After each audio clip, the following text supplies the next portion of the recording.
Eu gostaria aqui, para a gente começar a meditar naquilo que eu gostaria de falar com vocês nessa noite, ler o texto que está em Deuteronômio, capítulo 1. Só que hoje nós vamos ler a partir do versículo 41. Deuteronômio, capítulo 1, versículo 41. Posso ler? É isso aí, acho que eu posso. Ninguém falou nada. Então respondestes e me dissestes: pecamos contra o Senhor. Nós subiremos e pelejaremos segundo tudo o que nos ordenou o Senhor, nosso Deus. Vós vos armastes, cada um dos seus instrumentos de guerra, e vos mostrastes temerário em subindo a região montanhosa. Disse-me o Senhor: dize-lhes: não subais, nem pelejais, pois não estou no meio de vós, para que não sejais derrotados diante dos vossos inimigos. Assim vos falei e não escutastes, antes fostes rebeldes às ordens do Senhor e presunçosos subistes as montanhas. Os amorreus que habitavam naquela região montanhosa vos saíram ao encontro e vos perseguiram como fazem as abelhas, e vos derrotaram desde Seir até Ormã. Tornaste-vos, pois, e chorastes perante o Senhor, porém o Senhor não vos ouviu, não inclinou os ouvidos a vós outros. Assim permanecestes muitos dias em Cádiz. Hebreus capítulo 11.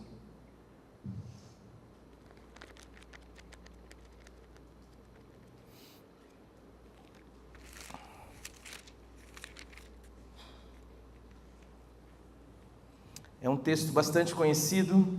A palavra de Deus diz assim: ora, a fé é a certeza de coisas que se esperam. Eu espero nesse momento que você dedique toda a sua atenção nesse texto. Ora, a fé é a certeza de coisas que se esperam e a convicção de fatos que não se veem. Pois pela fé os antigos obtiveram bom testemunho. Pela fé entendemos que foi o universo formado pela palavra de Deus, de maneira que o visível veio a existir das coisas que não aparecem ou que não se veem. Pela fé Abel ofereceu a Deus mais excelente sacrifício do que Caim, pelo qual obteve testemunho de ser justo, tendo a aprovação de Deus quanto às suas ofertas. Por meio dela também, mesmo depois de morto, ainda fala. Pela fé Enoque foi trasladado para não ver a morte. Não foi achado, porque Deus o transladara, pois antes da sua transladação obteve testemunho de haver agradado a Deus. De fato, sem fé é impossível agradar a Deus, porquanto é necessário que aquele que se aproxima de Deus creia que Ele existe e que se torna galardoador daqueles que o buscam. Pela fé, Noé, divinamente instruído acerca dos acontecimentos que ainda não se viam, e sendo temente a Deus, aparelhou uma arca para a salvação de sua casa, pela qual condenou o mundo e se tornou herdeiro da justiça que vem da fé. Pela fé, Abraão, quando chamado, obedeceu, a fim de ir para um lugar que devia receber por herança, e partiu sem saber para onde iria. Pela fé peregrinou na terra da promessa, como em terra alheia, habitando em tendas com Isaque e Jacó, herdeiros com ele na mesma promessa, porque aguardava a cidade que tem como fundamentos, da qual Deus é o arquiteto e o construtor ou o edificador. Pela fé também Sara recebeu poder para ser mãe, não obstante o avançado de sua idade, pois teve por fiel aquele que lhe havia feito a promessa. Santo Espírito, esta é a tua palavra, por isso, em nome de Jesus, nós clamamos que o Senhor fale conosco. Amém. Bom, amados, a gente tem estudado aí nos outros... Fala, Da Vinci. A gente tem estudado nos outros domingos sobre a questão do capítulo 1 de Deuteronômio, onde nós temos uma postura do povo. Deus fala que é para eles entrarem diante daquela terra que havia sido prometida a eles. Eles saem do Egito, mas quando eles estão de frente à terra, eles começam a titubear, eles começam a recear. Mesmo quando o Senhor fala, pode entrar agora e possuir a terra, eles acham que esta não é, eu vou recapitular um pouquinho, esta não é uma atitude prudente. Andar pela voz de Deus, andar pela promessa de Deus, andar pelo caráter de Deus, andar em direção a algo que é desconhecido, não é seguro, algo que eu não domino o conceito, o valor, a ideia, não consigo entender, não consigo avaliar direito se aquilo é positivo ou negativo para mim. A nossa vida, ela é sempre posta no chão das incertezas, e a coisa que nós mais buscamos são as convicções abobalhadas, são as estruturas que geram em nós um sentimento falso de segurança. A gente gosta de pensar que está seguro, porque isso nada mais é do que uma desconfiança sutil em relação a Deus. Nós temos dificuldade em abandonar as nossas vidas a Deus e dizer assim, Senhor, venha a mim o teu reino de fato, seja feita de fato a tua vontade, aqui na terra, não é lá no céu. É como se fosse no céu, é como se a dimensão celeste, como se a plenitude do aion de Deus, do reino de Deus, já estivesse sido plantado e inaugurado e concretizado aqui na terra. Mas isso é o escatom, isso é algo escatológico, isso é algo que nós esperamos, essa nova criação, esse lugar onde não existe mais espaço para o mal, onde o mal não haverá nem lembrança da maldade, onde não haverá mais nem choro e nem ranger de dentes, onde o Senhor prometeu que as lágrimas seriam secadas por Ele pessoalmente. Mas aqui no chão da história é um chão de incertezas, é um chão de inseguranças, porque existem muitas outras vontades que buscam se expressar, e essas vontades nem sempre estão coadunadas com o caráter de Deus, que é bom, com a vontade de Deus, que é boa, que é perfeita e que é agradável. Deus tem uma vontade agradável para você. A palavra de Deus diz que se você quiser, e que se você ouvir Ele, ou der ouvidos, significa, se você de fato levar em consideração o que Ele lhe diz, você vai comer o bem desta terra. Mas isso não significa não passar por apertos, isso não significa não ter que passar por lutas, por dificuldades, por situações contrárias a você.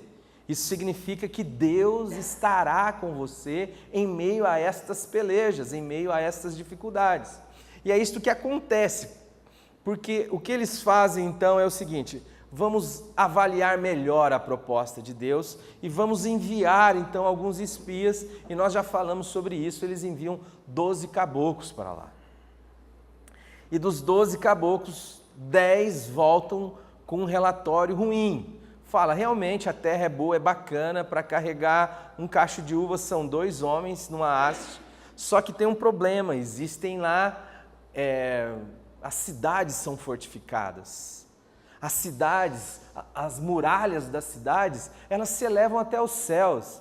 Não só isso, mas os moradores das cidades, eles também são muito mais poderosos do que nós. Eles são muito mais fortes do que nós. E para não bastar isso, ou como se não bastasse isso, ainda existem os filhos dos anaquins, que são os gigantes. Ora, se isto, de uma forma simbólica, não é o que acontece na minha e na sua vida. Se de volta e meia o que nós olhamos é, de fato, as estruturas. Hoje, muito daquilo que se convencionou chamar de igreja ou de reunião da igreja, as pessoas esperam chegar lá e ver a estrutura e avaliar a estrutura e saber o tamanho da estrutura, a capacidade que aquilo terá para, de alguma forma, nos proteger, nos servir, nos amparar. É um forte, é um lugar uma fortaleza que nós esperamos muitas vezes. Ou, se muitas vezes você não está diante de uma situação onde a estrutura que se opõe a você é imensamente poderosa, os seus muros são fortificados até o céu, você olha e você fala, é impossível andar ou tentar atravessar esta muralha, pôr em ruínas esta muralha, porque o poder dessa estrutura, desta instituição, deste aeon, deste governo, desse sistema, seja lá o que for que se oponha à sua caminhada, ao fato de você tomar posse da vida que Deus lhe preparou para viver, ela parece de fato intransponível. E você mede aquilo a partir de você mesmo. E não só a estrutura que é aqui representada por esses muros que são elevados, mas as pessoas que servem à estrutura podem ser mais poderosas do que você. E você então olha para aquela situação e diz assim, rapaz, tem muita coisa boa para acontecer ali, tem muita coisa boa fluindo daquela realidade, mas a oposição é muito poderosa, e você então pensa melhor, e não só isto, mas existem os gigantes na sua vida, existem aqueles que são muito poderosos, aquelas pessoas que você olha e diz, contra esse tipo de gente eu não tenho nenhuma condição, é a palavra que eles usam, é a ideia, nós somos como para eles como gafanhotos, não só aos olhos deles, mas também aos nossos próprios olhos. Seja lá qual for a situação que você esteja vivendo, eu estou falando de vida, vida vivida no chão da história, vida sendo vivida aqui. E nessas horas, o lado que você menos olha é o lado de Deus, ou o lado de quem Deus está.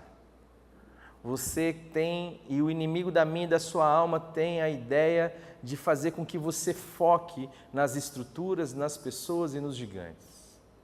Você fica focado no seu problema de tal forma que você desconsidera inclusive a palavra de Deus, a promessa de Deus. E aí o texto vai dizer que aqueles homens tiveram o seu coração derretido, eles ficaram com medo e eles disseram, nós não vamos entrar.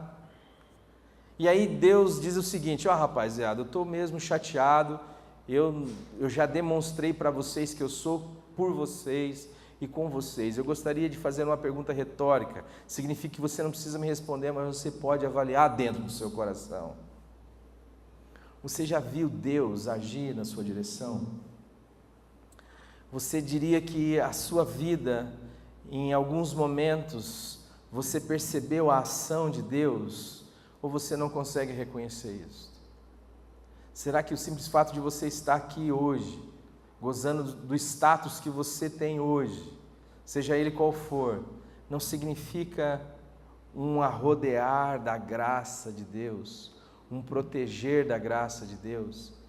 E Deus fez isso tirando aquele povo do Egito, livrando da mão de Faraó, atravessando o deserto, inimigos, suprindo nas necessidades, matando a sede com a água que fluía da rocha, com o maná que caía do céu, com as codornizes, protegendo do sol escaldante do deserto, protegendo do frio.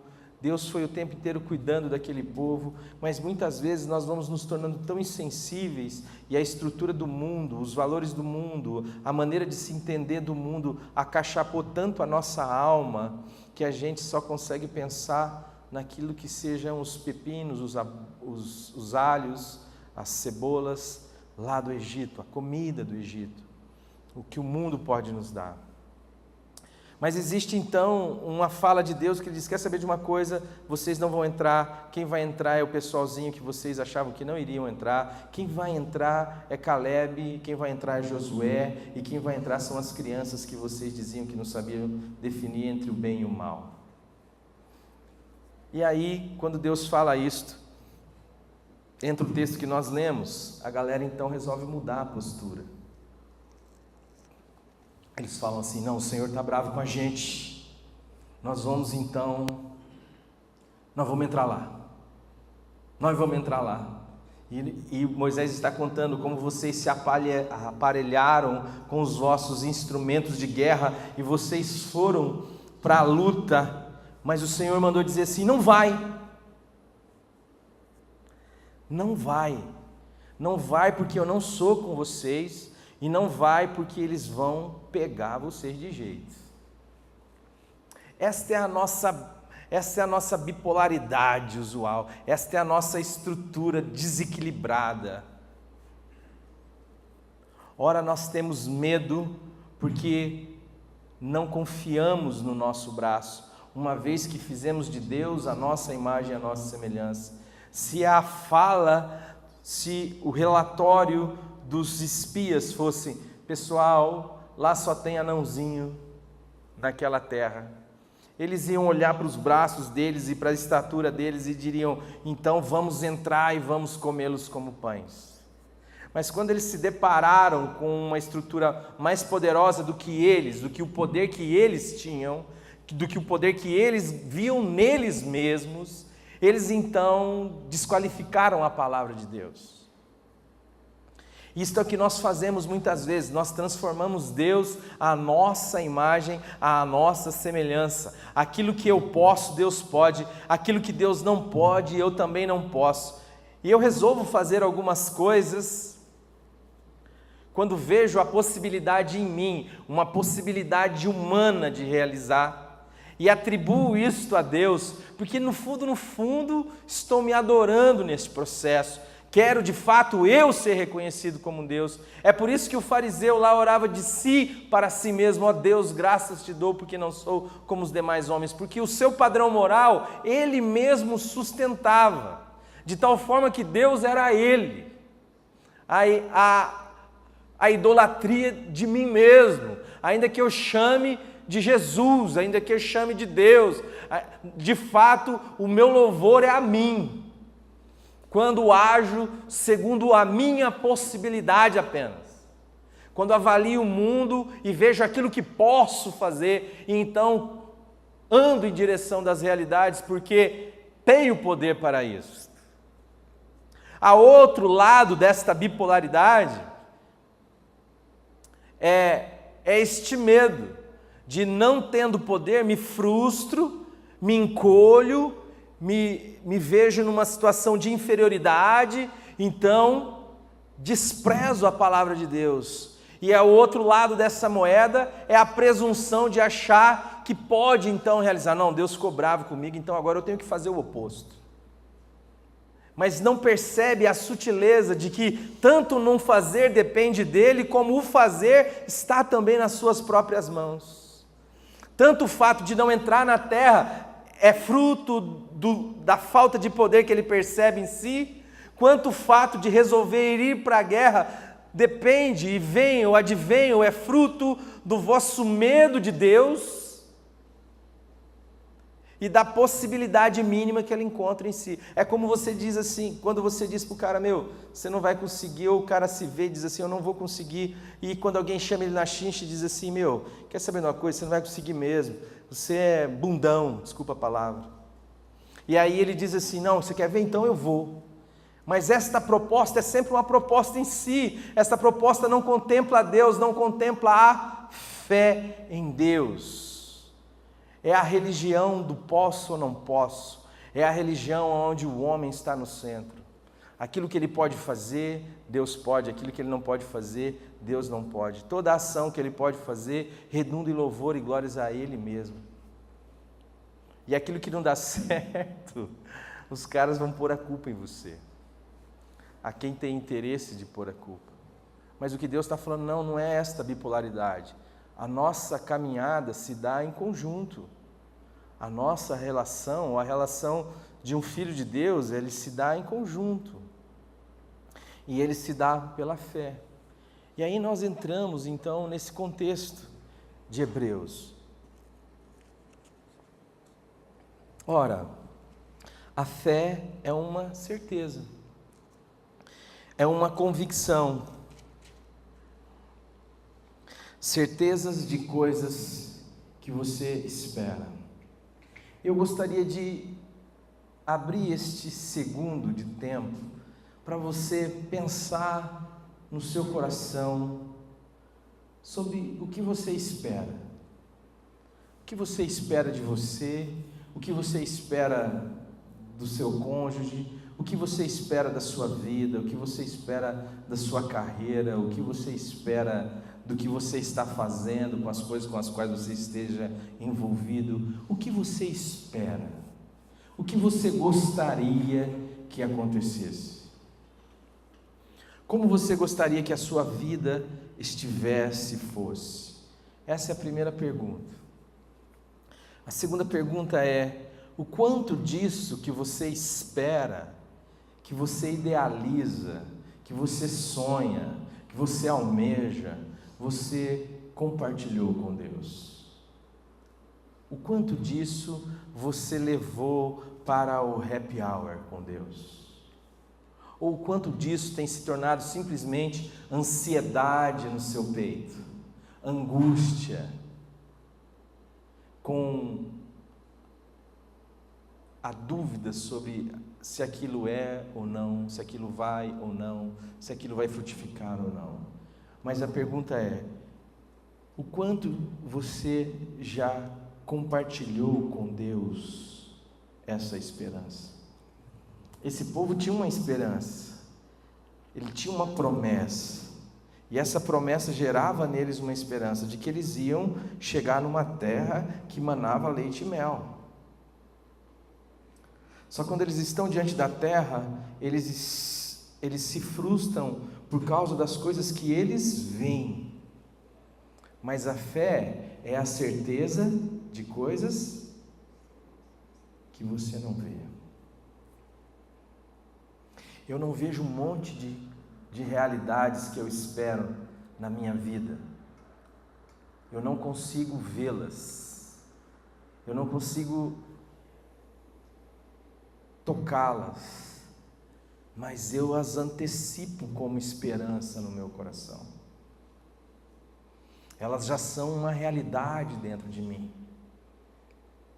E o que eu busco fazer é compartilhar esta realidade com aquele que vê todas as coisas. Porque eu e você não vemos, mas Ele vê.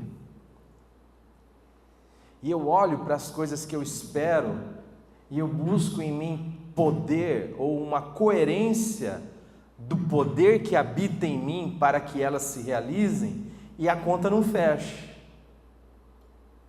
Eu olho e digo assim: eu não tenho condições de tornar isso possível. Mas existe alguém que tem esse poder. Existe o Todo-Poderoso. Eu não vejo, Ele vê. Eu não tenho poder, Ele tem. E tem hora que eu nem sei se aquilo que eu estou desejando e almejando é de fato bom. Primeira coisa que você faz é avalie com a palavra. Se tem relação com a verdade, se tem relação com a bondade, se tem relação com a justiça, ou se é mais um capricho do seu coração. Se tem algo que só tem a ver com você e com mais ninguém, lembre-se de uma coisa: toda a obra de Deus em direção a mim e a você não pode ter como finalidade eu e você. E entenda a finalidade aqui como fim mesmo. Se Deus quer fazer algo na sua vida, verdadeiramente bom, porque Ele é bom, este algo que acontece na sua vida não pode ser bom só para você. Esta bondade tem que estar para além de você. Se é bom só para você, você precisa parar e pensar. Ainda que seja moral, não será bom. Porque uma bondade que só é bom para mim, não é bondade. O ladrão, quando ele rouba o seu celular, ele acha, quando dá certo, que foi bom, que o dia foi proveitoso, produtivo. Talvez você tenha uma outra maneira de enxergar a situação do ladrão. Está entendendo o que eu estou dizendo? O ladrão vem, rouba e diz: puxa, deu certo, que bacana. Você olha e diz assim: meu Deus, roubaram meu celular, roubaram meu carro. Esta bondade que só tem como objetivo a mim mesmo, ela necessariamente não pode ser, talvez, considerada como bondade. A bondade que vem de Deus, ela opera em nós e ela opera através de nós. Mas a fé é esta certeza. A fé é esta convicção das coisas que você espera. E algo que você espera é algo que você não tem. Se você tivesse, você não estaria mais esperando, como Romanos vai dizer. É algo que você almeja. Mas preste atenção no que a Bíblia está definindo como fé. A gente acha que fé tem uma relação só com o escatom, só com o céu, só com... Não. A fé só é necessária aqui no chão da história. Porque é aqui que os embates da existência se dão. É nesse momento que você é chamado a dar um passo, mesmo quando as avaliações não são positivas, mesmo quando os especialistas, os espias disseram, de fato o que Deus disse é verdade, só que não é bem por aí, tem outras coisas lá também. Mas Deus não disse? Deus disse. Então caminha, anda. Mas para caminhar e andar em direção ao que Deus diz, você tem que necessariamente confiar em Deus. Mas confiar em alguém que eu conheço como uma religião, como um dogma, um cara que tem um endereço, tem dia para atender, na sexta-feira é o dia do poder, no domingo é o dia da família. Confiar em alguém que eu sei sobre, isto não fará muita diferença na sua vida, porque a confiança é fruto da relação íntima. A confiança é fruto do tempo que você gasta. Eu não estou falando da meia hora de oração que você passa no seu quarto. Eu estou falando da vida. Sabe, o orar sem cessar. Sabe, o pensar em Deus, o existir em Deus, como Paulo vai nos ensinar no capítulo 17 de Atos, que nele nós vivemos, nos movemos e existimos. É viver em Deus. É entender que cada situação à sua volta, ela só pode ter realidade e verdade em Deus. Agora, esse Deus que Ele tem lugar para atender, vem aqui. Venha para a nossa igreja, que se você estiver doente, irá sarar, se estiver pobre, irá enricar, se estiver solteiro, irá casar. Eu ia falar sarar, mas é um ato falho.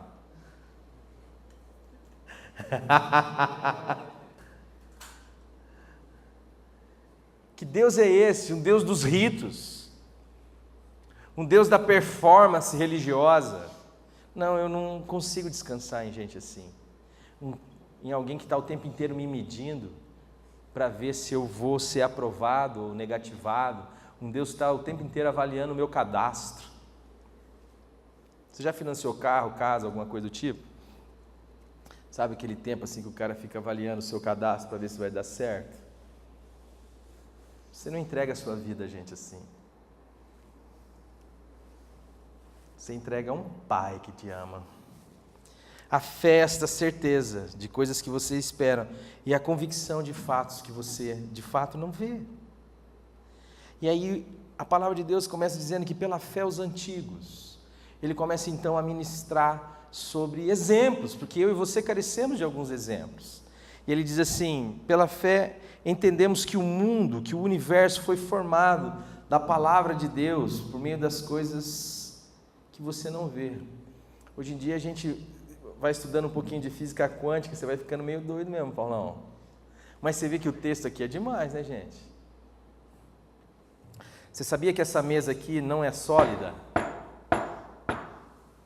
Que ela é uma nuvem? E você sabia que quando eu bato aqui eu não toco nela? Porque se eu tocar, a gente explode todo mundo aqui? Acontece uma fusão atômica? Você enxerga um átomo? Não. E tudo é feito de átomo, inclusive você e eu.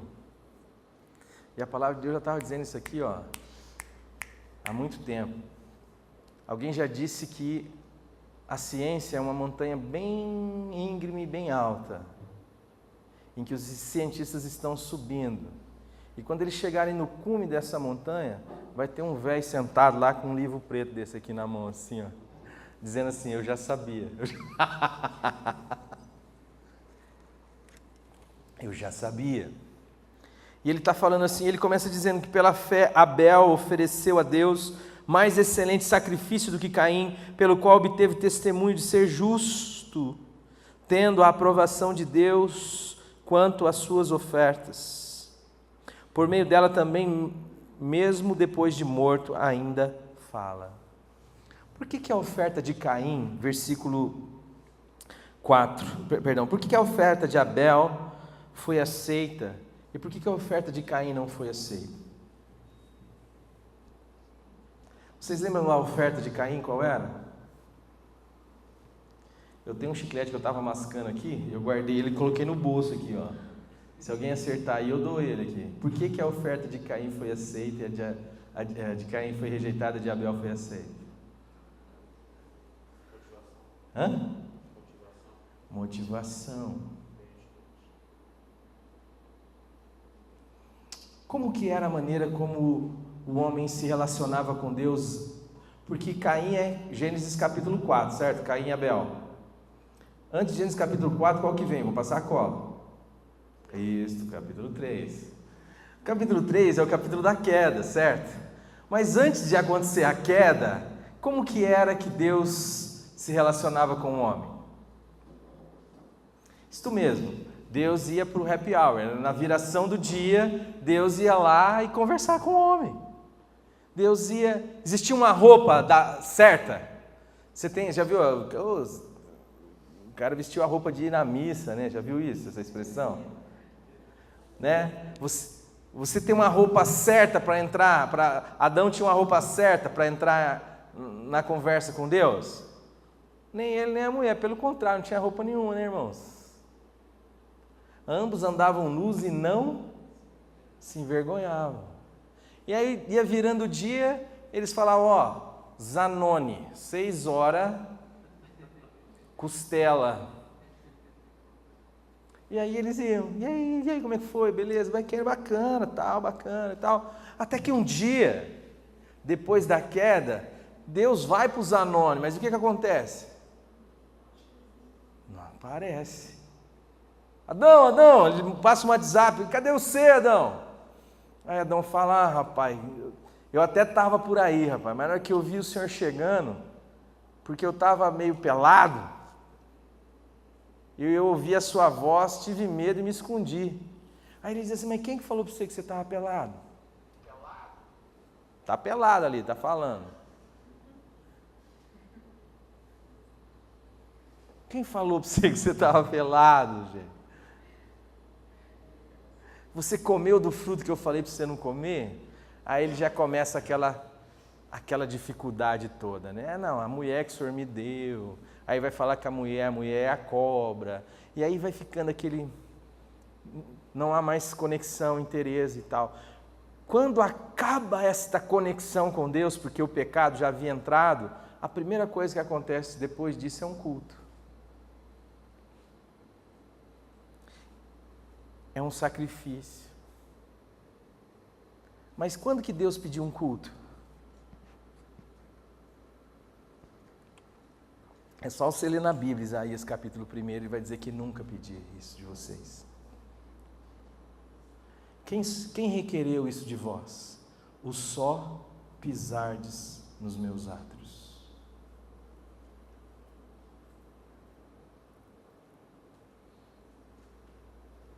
Deus nunca quis isto. Deus sempre quis intimidade com seus filhos. Quando você estuda com cuidado o capítulo 1 de Isaías, atrelado ao capítulo 10 de Hebreus, você vai perceber isto. Isso aqui é bom para a gente. Isto aqui é uma maneira de nós nos conectarmos como corpo. É ajuntar dons, recursos, talentos, vocações. É nos ajudar, é nos estimular, é nos fortalecer, é nos instruir mutuamente, é nos exortar mutuamente. Mas Deus nunca quis culto. Antes, o próprio Isaías vai dizer que o culto é a vida. E isto vai ser corroborado por Paulo no capítulo 12 de Romanos, quando ele diz que é para você oferecer o vosso corpo como um sacrifício vivo, santo e agradável, que é a única maneira de você cultuá-lo conscientemente ou de forma legítima. É dizer assim: Deus, está aqui a minha vida. Se o Senhor precisar de mim para fazer qualquer coisa, eu quero estar em comunhão com o Senhor. É por isso que a Bíblia diz que quer comais, quer bebais, ou façais outra coisa qualquer. Fazei tudo para a glória de Deus. Fazer para a glória de Deus nada mais é do que fazer em comunhão com Deus. É nisso que Deus é visto. Porque lembre-se, você foi feito para isso, para expressá-lo. Você foi feito à sua imagem, à sua semelhança. E você foi feito para expressar o seu governo. E aí Caim oferece, se a gente fosse falar numa linguagem junguiana, a gente ia dizer que aqui existem dois arquétipos, o arquétipo de Caim e o arquétipo de Abel. O arquétipo de Caim é a ideia do esforço. Eu quero levar aquilo que eu plantei, aquilo que eu frutifiquei, aquilo que custou o suor do meu trabalho, porque Deus havia dito: agora você vai comer do suor do seu trabalho. Então ele cata lá a plantação dele, que deu lá os milhos, os negócios, e ele traz para Deus, como a expressão do que ele pode fazer. Já o sacrifício de Abel, ele é o arquétipo do inocente. O cordeirinho estava lá, comendo, pastando, não tinha nada a ver com o pecado de Caim, de Abel, nem dos pais de Abel. De repente ele vai lá, cata um cordeiro inocente e sacrifica esse cordeiro. Este é o anúncio da graça, daquilo que aponta para Jesus, daquilo que, para o Cordeiro de Deus que tira o pecado do mundo. Por isso, amado, tudo aquilo que eu e você podemos fazer como obra de justiça, a palavra de Deus vai considerar como trapo de imundície. As vossas obras de justiça não é aquelas que você procura esconder, não, que você só vem de vez em quando abrir o coração para o pastor. É aquelas que você faz e fica pomposão, assim, você fica grandão, fica igual o peito de pomba. Olha o que eu fiz. É as obras de justiça. Ele fala: então, isso para mim é trapo de imundícia. Só existe uma maneira de você entrar na relação com Deus, é pelo novo e vivo caminho, é pelo sangue do Cordeiro inocente. Fora desse, você pode ser o melhor cara do mundo, continuará sendo do mundo. E aí a palavra de Deus vai dizer um negócio tremendo. Ele dá o exemplo de Enoque, que é um exemplo de intimidade. Ele vai dizer que ele agradou a Deus. Olha o texto aqui, ó. Pela fé, Enoque foi trasladado para não ver a morte, não foi achado porque Deus o trasladara, pois antes da sua trasladação obteve testemunho de haver agradado a Deus. O versículo 5 do capítulo 11 de Hebreus. Ele estava tão imbricado, aliás, é um livro apócrifo para você ler, eu lhe abençoo em nome de Jesus, pode ler tranquilo. Você não vai assumir todos aqueles pressupostos, mas é muito bom ler. Enoque. Ele, inclusive, é citado por vários escritores da palavra de Deus, tá? Judas, Pedro, Paulo, citam ele como autoridade histórica e teológica. Então, ele vai dizer desta intimidade. Chegou uma hora que Deus falou: quer saber de uma coisa, brother?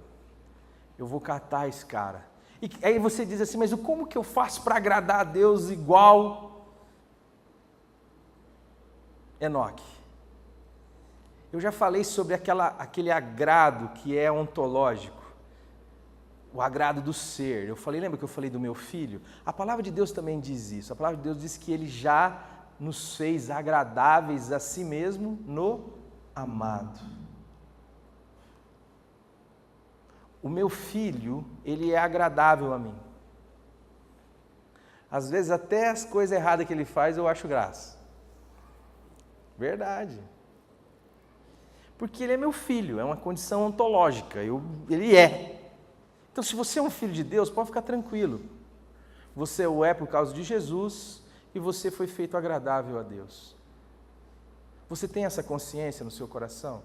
De que você é agradável a Deus? Que na hora que você chega na presença de Deus, você fala, Pai, eu vim conversar com o Senhor. Puxa vida, cara. Que demais que você veio. Como é bom que você veio falar comigo. Que bacana que você parou a sua vida para ter um momentinho de prosa com o Pai. Vem, Rita, vem falar comigo. O que você quer falar comigo, filhão? Você já imaginou que isto agrada ao coração de Deus? Que isso é agradável ao coração de Deus? Mas aí, você pode perguntar sobre uma outra forma de se agradar a Deus. Que é esta forma prática. Existem muitas coisas que os meus filhos fazem que me desagradam, ainda que eu os tenha por agradáveis a mim. Entende isso, não? Meu filho não precisa fazer nada de certo ou de errado para ser agradável, ele já é agradável a mim. Mas tem coisas que ele faz e que me agradam mais, e tem coisas que ele faz e que me agradam menos, ou que me desagradam. E o que é? E aí o texto vai dizer, de fato, sem fé é impossível agradar a Deus. E nós estamos falando sobre essa questão da fé como um descanso, da fé como um repouso, da fé como confiança num caráter. E ele diz assim, porque é necessário que aquele que se aproxima de Deus, creia o quê? Pode falar alto, vamos ver. Que ele existe, esse é o alto de vocês, tá bom.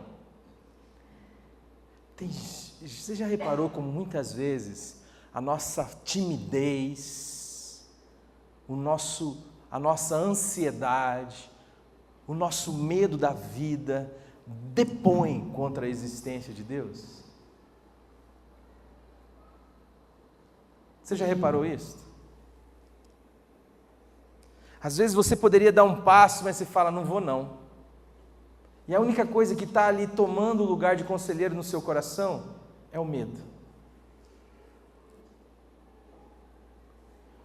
Isto faz com que na equação da sua avaliação, Deus não entre. Porque se Deus entrasse, o medo necessariamente precisaria sair. Porque a palavra de Deus diz que Deus é amor e que o perfeito amor lança fora todo medo. A ansiedade, ai meu Deus, a ansiedade gera medo. A ansiedade é desconfiança. Desconfiança é dizer, Deus não existe. Mesmo que você vá lá no culto, mesmo que você vá na igreja, mesmo que você seja dizimista, mesmo que qualquer coisa desse tipo, não há descanso, o medo toma conta. Não que você não vá sentir medo, irmão, mas na hora que o medo chegar, é igual uma pomba. Você não pode impedir que uma pomba faça cocô na sua cabeça, mas você pode impedir que ela faça um ninho na sua cabeça. Às vezes vem um pensamento de medo, mas você vai compartilhar isso com Deus. Senhor, eu estou com medo. Aí você vai lá na Bíblia, tem 366 vezes nas Escrituras a expressão, não temas. É uma para cada dia e uma de sobra ainda, para o bissexto, Não temas. É necessário que aquele que se aproxima de Deus creia que Ele exista. Você vai lá, mas muitas vezes a sua vida, a sua ansiedade, o seu medo, a sua timidez de ser, você está tão encolhido que nem parece filho. É igual o filho que fica, eu queria comer um cabrito, mas o Senhor nunca me deu um cabrito para eu queimar com os meus amigos. Fih, a geladeira está ali, o freezer está ali, fih. Pelo amor de Deus, você está parecendo um empregado? Está chamando de pai, mas está agindo como se fosse um empregado? É exatamente o que ele diz. Eu queria ter um salário, eu queria um cabrito. Eu estou aqui servindo. Tem muita gente que vive a vida do Evangelho nesta pequeneza, nesta baixeza, nesta pobreza. Não, amados. É simplesmente para você assumir a sua condição. Ou quando quer deixar de ser tímido, aí se acha o dono do mundo. Não, amados. É o equilíbrio do Evangelho, é a síntese no peito daqueles que sabem que não podem, mas que são feitos filhos e filhas de Deus e que em Deus podem.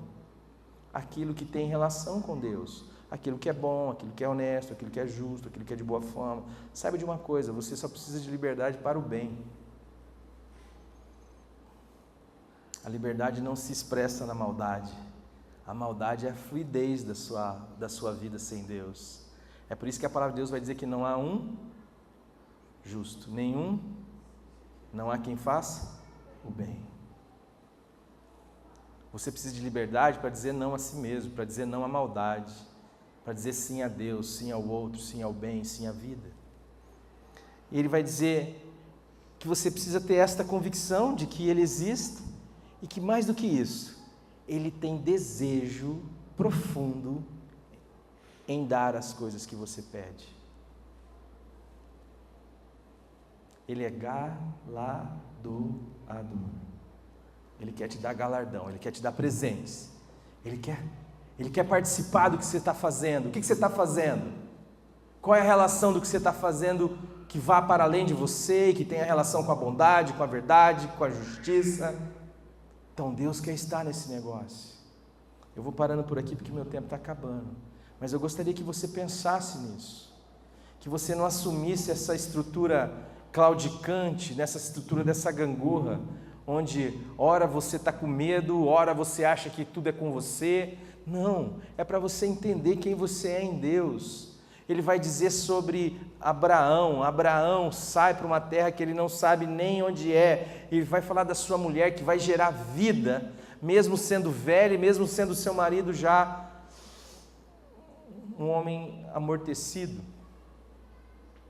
Não é porque você não pode que Deus não pode, não é porque você não pode que os seus sonhos devem ser encolhidos, que a sua vida deve ser encolhida. Não, se é fruto da sua relação com Deus, do seu partilhar com Deus da vida. A fé é esta condição que agrada ao coração de Deus, de você andar em direção à vida, à terra, aquilo que Ele lhe propõe como promessa, por causa dEle, da sua confiança nele, como o salmo que nós lemos, é aquele que a gente fala e a gente espera que ouve, é aquele que é o nosso auxílio, o nosso refúgio, como a gente cantou aqui. Então, amados, em nome do Senhor Jesus, a minha oração nesta noite é para que Deus não seja alguém que a gente cultue, mas seja o nosso Pai e o ambiente da nossa existência. Seja Ele a razão pela qual eu dou o passo em direção à terra que eu não conheço. Seja Ele o anelo do meu coração para uma intimidade, de tal forma que Ele me traslade para o seu reino, para este mundo de abraço, de aconchego, de coragem, de vida. A minha oração é para que você não se encolha na gaiola que o mundo lhe propõe, na gaiola que a religião lhe propõe, no mundo dos trilhos, onde você sabe o bem e o mal. Isto é comer da árvore do conhecimento do bem e do mal, mas Deus lhe chama a comer da árvore da vida. E a árvore da vida é a árvore da relação, é a dimensão da confiança, da intimidade. E a vida é sempre esta surpresa. O que vai acontecer quando você abrir essa porta e sair? Surpresa. Você não sabe. É isso a vida. E como que você faz então? Fica aqui dentro fechado? Vai que lá fora tem uma... Não, você abre essa porta confiado em quem? No Pai. Naquele que te ama, naquele que se interessa por você, naquele que te catou pela mão e te trouxe até aqui como um pai faz a um filho. Esta é a grande revelação de Deus, trazida por Jesus, que Deus é Pai. Que o Senhor nos dê esse tipo de fé, esse tipo de descanso, para que a nossa vida não seja apequenada, não seja uma vida bem comportada, mas uma vida de bonsai. Sabe o que é bonsai, não? É aquela arvorezinha que tem um potencial para ser gigante, mas é pequenininha assim, ó, cheia de araminho. Às vezes dá um frutinho lá, o pessoal acha lindo, é caro para dedéu. Eu acho aquilo um atentado à vida. De boa. É o que muitas vezes a religião faz com a gente. Está lá, está no vasinho. está aqui dentro, não mata, não rouba, paga tudo certo, mas não conhece o Pai, não conhece a Deus. A vida é a vida do medo. O que faz por medo. Deus cobrava que a gente não entrou, vamos entrar. Não, filho, é fazer pela confiança, pela intimidade. Amém? Pai querido, eu te louvo por esta noite, te louvo porque o Senhor está aqui, e eu te louvo porque eu sei que o Teu Espírito está falando no coração dos meus amados aqui, porque está falando também no meu, Senhor. Em nome de Jesus, começa algo novo nesta cidade, vivifica esta cidade, Senhor. Vem com o Teu Evangelho, Pai, em nome de Jesus. Nós precisamos do Teu Evangelho, nós não precisamos de mais do mesmo, nós não precisamos de gente bem comportada, ainda que ser bem comportado seja bom. Contudo, Pai, nós precisamos de gente que tenha vida, que viva pela vida de Jesus, como a Tua palavra nos ensina, que esta estrutura cachapante, apequenada, foi crucificada, é chamado de velho homem, e foi crucificada com Jesus, mas a Tua palavra diz que na ressurreição o Senhor nos fez novas criaturas, filhos e filhas de Deus, que vivem com Deus e na sua dependência. É em nome de Jesus que nós oramos. Abençoa cada família aqui representada. Se há alguém no nosso meio enfermo, Santo Espírito, pela Tua palavra, cura em nome de Jesus. Se há alguém no nosso meio atormentado, angustiado, em nome do Senhor Jesus, dá espaço, repreende toda a opressão, toda a ação das trevas. Nós precisamos do Senhor, queremos Te conhecer profundamente, Senhor. Queremos viver pela fé, é em nome de Jesus, porque a Tua palavra diz que o justo viverá da fé. Amém.